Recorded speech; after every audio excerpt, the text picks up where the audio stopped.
இந்த வீடியோவில் நம்ம பைத்தானில் வந்து இன்ஹெரிட்டன்ஸ்னால் எப்படி இருக்கும், எப்படி வேலை செய்ய அப்படின்னா என்ன, அதெல்லாம் பற்றி பார்க்கலாம். ஃபஸ்ட்டு நான் வந்து ஒரு கிளாஸ் எழுதிக்கிறேன். ஸோ இப்போ நான் பேரண்ட்டுன்னு ஒரு கிளாஸ் எழுதிக்கிறேன். அதாவது இப்போ நீங்கள் சின்ன வயசாக இருக்கிறப்ப உங்கள்கிட்ட மொபைல் ஃபோன் இருக்காது. ஸோ உங்கள் அப்பாட்ட ஒரு மொபைல் ஃபோன் இருக்கும், அதுதான் உங்களதும் உங்கள் அப்பா தான். இதே நீங்கள் பெரியவனானதுக்கப்புறம் உங்கள் அப்பா வாங்கி கொடுத்தாரோ இல்லை நீங்கள் வேலைக்கு போய் வாங்கினீங்களோ உங்களுக்குன்னு தனியாக ஒரு ஃபோன் இருக்கும்.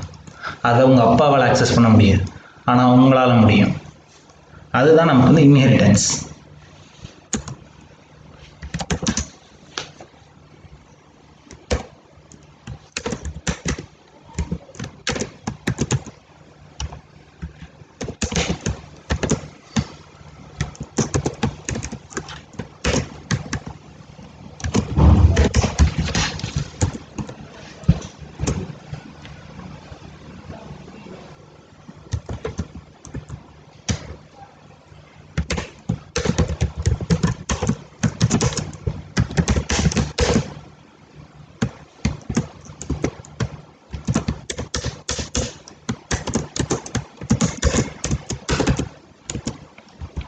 ஸோ இப்போ நான் வந்து ரெண்டு ஃபங்க்ஷன் மட்டும் வச்சுருக்கேன். ஒன்று ஃபோன் வச்சுருக்கேன், ஒன்று மணின்னு வச்சுருக்கேன். ஸோ சைல்டு கிளாஸ் எழுதலாம். ஸோ இப்போ சைல்டு கிளாஸ் என்ன பண்ணணும் அப்படின்னு பார்த்தீங்க அப்படின்னா, பேரண்ட் கிளாஸில் இருக்கிற அந்த ஃபங்க்ஷன்ஸ்லாம் ஆக்சஸ் பண்ணணும். ஸோ அதுக்கு சைல்டு கிளாஸ் பேரண்ட் கிளாஸ்லேருந்து இன்ஹெரிட் ஆகணும்.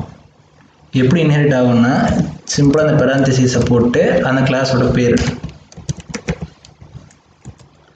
ஸோ இப்போ இது இன்ஹெரிட் ஆயிடுச்சு. பார்த்துங்க, அதில் ஒன்றுமே கொடுக்கல, ஜஸ்ட் பாஸ்ன்ட்டு போயிடுறேன். இப்போ நான் என்ன பண்ணுறேன், சைல்டு கிளாஸுக்கு ஆப்ஜெக்ட் கிரியேட் பண்ணுறேன். பண்ணிட்டேன். இப்போ சைல்டுலேருந்து நான் பேரண்ட் ஆக்சஸ் பண்ணுறேன் பாருங்க.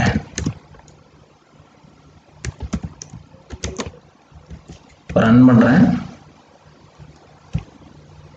பார்த்தீங்க அப்படின்னா ஃபோன் வந்து நமக்கு நோக்கி அப்படின்னு சொல்லி வந்துருச்சு. இதே தான் அமௌண்ட்டை வச்சு நீங்கள் ட்ரை பண்ணாலும் உங்களுக்கு வந்து வரும். சைல்டு கிளாஸால் பேரண்ட் கிளாஸில் இருக்கிற எதை வேணால் ஆக்சஸ் பண்ண முடியும் இன்ஹெரிட் ஆனால். அதாவது இது வந்து பேரண்ட் கிளாஸ்ன்னு சொல்லுவோம். அதுலேருந்து ஏதாவது ஒரு கிளாஸ் இன்ஹெரிட் ஆகி வந்துச்சுன்னா அது சைல்டு கிளாஸ்ன்னு சொல்லுவோம். சொல்கிறப்போ உங்களுக்கு ஈஸியாக புரியணும் தான் பேரண்ட் சைல்டுன்னு போட்டிருக்கேன். நீங்கள் அப்படியே போடணும்லாம் அவசியம் கிடையாது. அது மட்டும் இல்லாமல் உங்களுக்குன்னு தனியாக கூட சில இது இருக்கலாம்.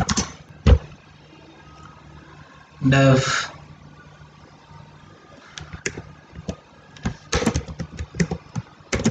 இப்போ சில பேர் வீட்டில் இப்போ இந்த பேரண்ட்ஸ் வந்து படிக்காமல் இருந்திருப்பாங்க. சில பேர் வீட்டில் பேரண்ட்ஸ். ஸோ காலேஜில் இந்த பிசிஏ படிச்சிங்கன்னு வச்சுக்கலாம், ஆக்சஸ் பண்ண முடியும். பாருங்கள், ஃபஸ்ட்டு இங்கே வந்து பேரண்ட் கிளாஸ் ஆக்சஸ் பண்ணுறேன். இங்கே சைல்டு கிளாஸ் வச்சு ஆக்சஸ் பண்ணுறேன்.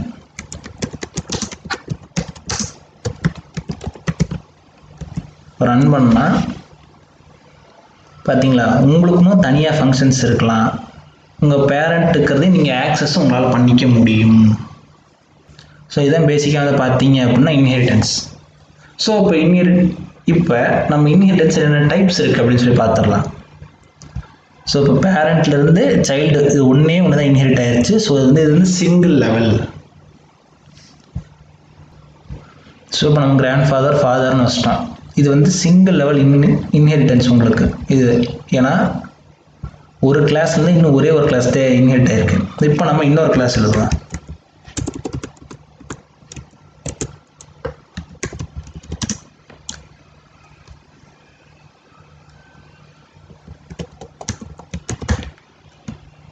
கிராண்ட்சன் வந்து ஃபாதர்லேருந்து நமக்கு இன்ஹெரிட் ஆகுது. ஸோ இப்போ இங்கே என்ன ஆகும்னு பார்த்தீங்கன்னா, உங்களால் ஃபாதரில் இருக்கிறதே ஆக்சஸ் பண்ண முடியும், கிராண்ட் ஃபாதரில் இருக்கிறதே உங்களால் ஆக்சஸ் பண்ண முடியும். அப்போ நீங்கள் இங்கே ஆப்ஜெக்ட்டு கிராண்ட்சன்னு போட்டால் போதும். இப்போ உங்களுக்கு ரன் ஆகும்.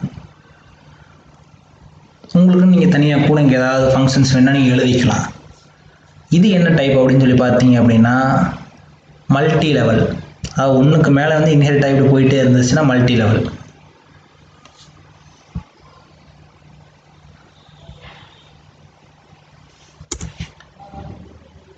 இப்போ நம்ம மல்டிபிள் பார்த்துடலாம். அதாவது ஒன்றொன்னா ஒவ்வொரு ஸ்டெப் பை ஸ்டெப்பாக இன்ஹெரிட் ஆகாமல் நீங்கள் எடுத்தோடனே 2 இன்ஹெரிட் பண்ணிட்டீங்க. கிராண்ட் ஃபாதர் தனியாக இருக்குது, இதுலேருந்து இன்ஹெரிட் ஆகலை. உங்களுக்கு ஃபாதர் தனியாக இருக்குது, இதுலேருந்து இன்ஹெரிட் ஆகலை. கிராண்ட் சன்ல இப்போ என்ன பண்ணுறீங்கன்னா இந்த 2லேருந்து நீங்கள் இன்ஹெரிட் ஆகிக்கிறீங்க. இப்போ நீங்கள் ரன் பண்ணாலும் உங்களுக்கு ரன் ஆகுது. இது என்ன டைப் அப்படின்னு சொல்லி பார்த்தீங்க அப்படின்னா மல்டிபிள்.